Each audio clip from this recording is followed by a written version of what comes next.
આ તરફ વિશ્વામિત્રી નદીના તટે દબાણનો મામલો અત્યારે સામે આવ્યો છે। વડોદરાથી આ મહત્વપૂર્ણ સમાચાર સામે આવ્યા, જ્યાં ડ્રોન રેકોર્ડ અને સ્થળ મુલાકાતનો સર્વે પૂર્ણ થયો છે। પાલિકાએ અગોરા ઉપરાંત 10 માર્જિનના દબાણકર્તાને નોટિસ પાઠવી છે। તો અગોરા ઉપરાંત 10 માર્જિનના દબાણકર્તાને નોટિસ આપવામાં આવી છે। સર્વે બાબતે અનેક સવાલ ઉભા થયા અને હાલ આપે સર્વે બાદ નોટિસો પાઠવી છે। કોને કોને નોટિસ પાઠવી છે અને શું સ્થિતિજનક છે? વિશ્વામિત્રી નદીનું અમે જે એની આસપાસ જે ઇમારતો છે એમનું સર્વે કરાયું। અમે આખું ડ્રોન સર્વે કરાયું, જોડે જોડે રેકોર્ડ બેસ્ડ અને સ્થળ મુલાકાત પણ અમે કરાવી। અને એમાં અમુક બિલ્ડિંગમાં માર્જિન ભંગ જોવા મળે।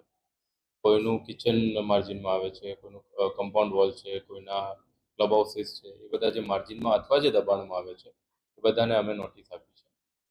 3 દિવસનો અમે જવાબ રજૂ કરવાની તક આપી છે અને એના પછી એમના જવાબના આધારે આગળની કાર્યવાહી